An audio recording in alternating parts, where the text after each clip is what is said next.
obrolan. Terima kasih buat teman-teman yang sudah klik video ini dan jangan lupa untuk subscribe, like, komen sebanyak-banyaknya.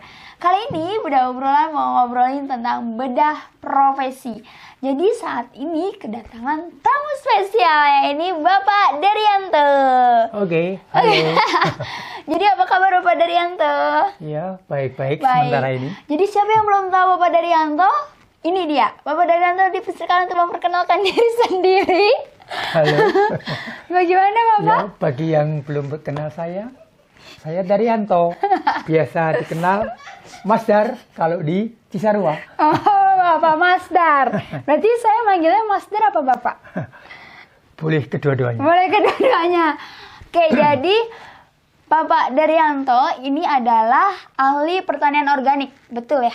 Atau gimana? Iya, saya punya banyak pengalaman, paling tidak 35 tahun.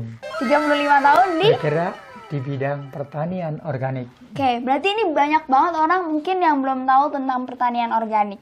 Sekarang, aku pengen tahu, pertanian organik itu apa sih Bapak Daryanto? Boleh dijelaskan?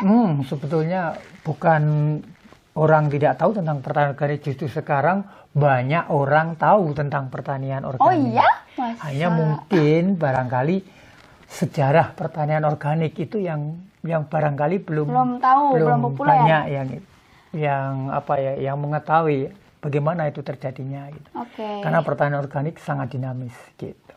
Memang sejarahnya di pertanian organik itu apa? Jadi sebetulnya pertanian organik itu ada berbagai macam mazhab.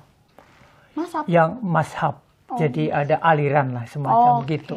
Tetapi yang pertama atau yang biasa dikenal di Asia ini adalah yang dikembangkan oleh Masanobu Fukuoka. Meskipun sebelumnya di Eropa juga sudah pernah terjadi, di Inggris juga pernah dikembangkan. Cuman awal-awal pertanian organis itu memiliki idealisme gitu. Idealisme? Iya. Kalau di Indonesia sendiri, kalau pertanian organik bagaimana itu Bapak Daryanto menilai? Dari awal sampai mungkin dari yang tahun-tahun sebelumnya sampai sekarang. Iya, Indonesia sebetulnya tahun perubahan yang ada itu tahun 2000-an lah gitu. Sebelum tahun 2000 gerakan pertanian organis itu masih berbasis konservasi tanah dan air atau lebih sering dikatakan perlindungan pada lingkungan hidup. Oleh karena itu banyak gerakan-gerakan yang dilakukan oleh lembaga swadaya masyarakat. Tapi setelah tahun 2000 itu mulai agak lebih bergeser. Bukan lagi gerakan untuk penyelamatan alam, tapi sudah masuk dalam aspek gerakan bagaimana ini bisa menjadi bisnis begitu. Bisnis. Kalau singkatnya nih Bapak Daryanto, kalau melihat dari fenomena COVID ini, pertanian organik itu seperti apa? Atau bagaimana perkembangannya di zaman ini seperti itu?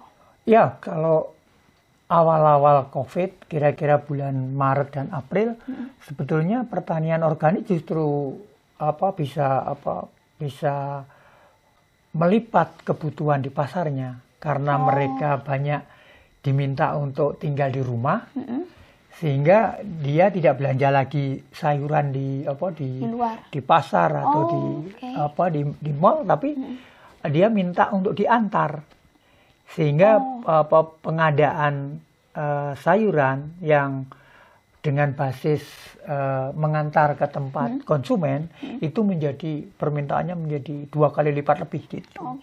Kalau sistem dari pertanian organik itu, kalau misalnya nih teman-teman di rumahnya mau nanam sayur gitu, tapi pinginnya berbasis organik, karena kan tahu sendiri kalau sayuran organik di luar kan lebih mahal. Nah itu sebetulnya kenapa bisa lebih mahal? Dan apakah kita bisa di rumah kita nanam dengan sistem atau pertanian organik itu sendiri, bisa apa enggak atau gimana itu? Sebetulnya kan itu ada yang disebut dengan urban farming, sebetulnya lebih pada sistem pertanian rumah tangga begitu. Tetapi karena sistem rumah tangga tentu mesti pilih sistem yang sehat. Nah, sistem yang sehat itu pertanian organik. Mengapa disebut sehat? Karena memang proses-proses budidaya, teknologi yang diterapkan, material yang digunakan itu memang yang sesuai dengan dengan alam, sesuai dengan karakter tanaman begitu. Jadi urban farming itu salah satu gerakan bertani dalam rumah. Tapi organik itu? Ya umumnya organik, sebagian besar organik karena kan skalanya kecil. Jadi tentu lebih praktis kalau itu organik gitu. Berarti perbedaan dari pertanian organik dengan pertanian biasa itu apa? Sebetulnya itu pertanyaan yang masa lalu itu. Oh, masa lalu ya. Iya, Berarti saya orang masa lalu ya. Itu sebetulnya itu 30 tahun yang 20 tahun yang lalu lah. Itu karena apa? Karena kan sudah sangat jelas proses-prosesnya, teknologinya, sarananya itu sangat berbeda gitu. Contoh konkretnya? Kalau pertanian organik itu kan tanaman dikembangkan dengan karakter tanaman itu sendiri. Jadi tidak ada rangsangan, tidak ada pemaksaan. Jadi misalnya penggunaan urea umpamanya. Itu kan sebetulnya lebih memaksa tanaman untuk mengkonsumsi nitrogen yang banyak. Sementara kalau pertanian organik tumbuh sendiri gitu. Karena yang diberikan itu adalah kompos atau pupuk kandang. Nah, itu unsur-unsur nitrogen, unsur-unsur mineralnya itu jauh lebih lengkap meskipun jumlahnya sedikit. Sehingga tanaman bisa memilih atau memakan atau menyerap makanan-makanan yang lebih kompleks. Itu yang menyebabkan mengapa tanaman yang dihasilkan dari tanaman organik itu menjadi lebih sehat karena prosesnya ini lebih berbeda. mahal juga ya. Relatif. Relatif kalau itu. Gitu. Kalau misalnya nih ini mitos atau fakta ini Bapak Daryanto, katanya orang atau teman-teman mungkin pernah dengar katanya tanaman yang banyak ulat itu justru lebih baik. Benar atau enggak? Atau itu hanya mitos belaka atau gimana? Iya, tidak bisa dikatakan mitos, tidak bisa dikatakan fakta, tetapi itu pasti kurang pas, kurang tepat. Karena kita kan sekarang memasuki di zaman teknologi. Ketika teknologi itu dimasukkan ke dalam pertanian organik, tentu kita bisa meningkatkan efisiensi, meningkatkan produktivitas, tapi juga sekaligus bisa meningkatkan kualitas fisik tanaman. Iya. Jadi tidak selalu sayur-sayuran yang dimakan ulat itu organik. Tidak selalu sekarang. Tidak selalu ya. Iya. Bahkan bisa terbalik. Karena ulatnya banyak, susah dimatikan, disemprot, lalu rusak lagi, semprot lagi. Jadi ini tidak bisa untuk sebagai indikator bahwa itu organik atau tidak organik. Organik tidak organik itu diproses prosesnya berarti prosesnya, iya. Prosesnya. Jadi untuk kita mengatakan sayuran atau tanaman itu atau buah itu organik itu dari prosesnya. Proses pertama proses budidayanya, yang kedua bagaimana tanaman atau produk itu dihasilkan dari lingkungan yang organis gitu. Oleh karena itu lembaga sertifikasi itu Bapak mau kepotong? Lembaga sertifikasi itu bukan mensertifikasi produknya, bukan. Itu yang sering kadang-kadang agak salah kaprah. Yang disertifikasi itu adalah kawasannya. Lahannya. Prosesnya juga. Lahannya, apakah lahan dan kawasan itu memenuhi syarat-syarat yang dicantumkan di dalam standar nasional Indonesia tentang tanaman organik atau pangan organik gitu. Itu tentang sedikit pertanian organik. Selain itu, aku mau nanya, ini kan Bapak Daryanto sudah lama, sudah berpengalaman di bidang pertanian organik. Sekarang kalau mau ditanya tentang hambatan atau keunggulan atau apa ya namanya, selain hambatan, pokoknya keunggulannya lah dari pertanian organik atau hambatan dari pertanian organik itu apa? Sebetulnya kita mesti sebelum masuk ke pertanian organik, kita mesti melihat hambatan dalam pertanian secara keseluruhan. Bukan hanya pertanian organik, tetapi ada beberapa hambatan yang menjadi ciri bahwa ini sebuah pertanian begitu. Oke, Misalnya gimana? salah satu contoh hambatan iklim, Oh, cuaca. iklim. Nah, itu apakah itu organik, apakah itu konvensional, sama saja. Kedua-duanya bisa mengalami satu hambatan. Karena iklim sekarang tidak menentu. Iklim sulit diprediksi secara tepat begitu. Kalau dulu dikatakan bahwa April sampai Oktober itu musim kering. Taunya enggak. Oktober sampai April musim hujan. Tidak bisa sekarang menggunakan hukum ini. Oh, terus Karena bagaimana itu lingkungannya sudah berubah. Ya, lalu tentu kita mesti mulai belajar untuk lebih peka terhadap iklim itu. Karena iklim itu menentukan kelembapan dan suhu.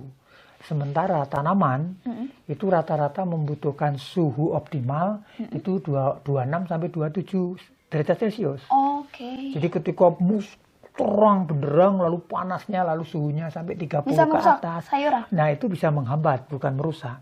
Oh, Menghambat pertumbuhan atau menyebabkan tanaman tidak tumbuh secara normal. Oh, jadi kuning gitu ya? Ini dari aspek iklim.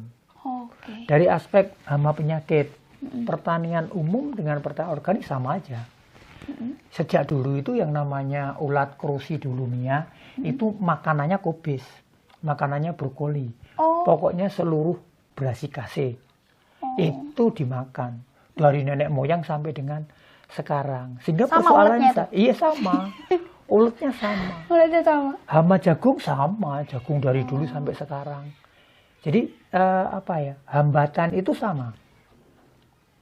Iklim, kemudian hama. Nah, yang sekarang agak spesifik dalam hambatan dalam pertanian organis itu adalah ketersediaan sarana produksi. Kalau pertanian konvensional dengan mudah kita mendapatkan urea, TSP, pestisida sangat mudah. Ketika kita bicara tentang pertanian organik, itu agak susah. Mencari kompos juga susah. Mencari pupuk kandang juga relatif tidak begitu gampang. Ya? Mencari pestisida nabati dan semuanya. Nah, ini yang sisi yang sedikit membedakan. Jadi ada hambatan juga di situ. Kemudian yang sekarang menjadi mungkin persoalan menaun atau klasik adalah soal tenaga kerja. Oh, oke. Tenaga kerja ini menjadi susah ketika generasi milenial itu tidak berminat dalam pertanian. Kenapa itu? Dan itu masuk akal tidak berminat dalam pertanian karena memang selama ini pertanian seolah-olah tidak menjanjikan untuk menjadi atau menjadikan masa depan menjadi lebih baik. Itu satu. Atau yang kedua, karena sketsa petani itu sudah terlanjur buruk. Sejak dulu orang diberi gambaran bahwa kalau petani itu mesti kurus, mesti tua, mesti bungkuk, mesti miskin dan sebagainya. Nah, gambaran ini mesti dirubah. Nggak boleh. Sekarang banyak sekali anak-anak muda yang mulai mencoba mengubah mindset petani itu. Nah, itu menarik. Karena kenapa? Karena memang itu jalan yang paling baik untuk mendorong supaya generasi milenial itu memang mencintai pertanian. Mengapa tidak cepat itu berubah? Karena dunia pendidikan pertanian sendiri tidak ada itu materi tentang spirit pertanian atau motivasi, teologi pertanian atau Tapi Pak, ada motivasi jurusan pertanian banyak tidak pernah dibahas mengenai teologi pertanian ini, sehingga seolah-olah orang hanya didorong kalau bertani itu hanya cari makan. Kalau bertani itu untuk mencari duit. Padahal bertani itu sisinya, aspeknya dilihat secara holistik itu sangat luar biasa. Filosofinya juga luar biasa. Pertanyaannya sekarang, apakah benar negara Indonesia itu agraris, negara agraris? Nah, ini menurut saya menjadi tanda tanya besar. Mengapa itu? Karena kan jelas jumlah petani yang ada sekarang hampir berapa? Kalau tidak salah itu sekitar 60% itu umurnya sudah 50 tahun ke atas. Petani. Petani yang disebut petani. Kebanyakan yang bertani itu sudah sudah bukan karena saya mencintai, tapi karena keterpaksaan. Karena tidak ada lowongan pekerjaan di tempat lain, lalu mereka bertani. Jadi mesti harus ada perubahan yang radikal supaya pertanian itu benar-benar bisa menjanjikan masa depan, begitu. Kalau berpikir tentang prospek semenjak COVID ini kan lumayan meningkat ya, justru ya harusnya di pertanian organiknya, ya. Apakah itu sebagai tanda bahwa prospek di dunia pertanian itu akan menjadi lebih besar dibandingkan sebelumnya? Ini sangat tergantung menurut saya. Sangat tergantung bagaimana orang-orang yang memiliki peranan atau orang-orang yang memiliki pengaruh yang luas, pengaruh yang kuat, itu untuk mendorong ke sana. Karena kalau kita bicara soal pangan, kita bicara soal pertanian, sebetulnya kita bicara soal kehidupan. Gitu ya? Iya. Tanpa ada pertanian, maka tidak akan ada kehidupan. Oh iya, betul. Nah, sekarang persoalannya, apakah kehidupan ini akan dipertahankan? Kaitannya dengan COVID, menurut saya justru pertanian itu tidak kena, tidak terdampak, terlalu terdampak. Karena apa? Karena kita bekerja di lapangan, lalu kayak semacam olahraga juga, lalu kita bukan hanya sekedar tidak bergerak atau apa dan sebagainya. Sehingga kalau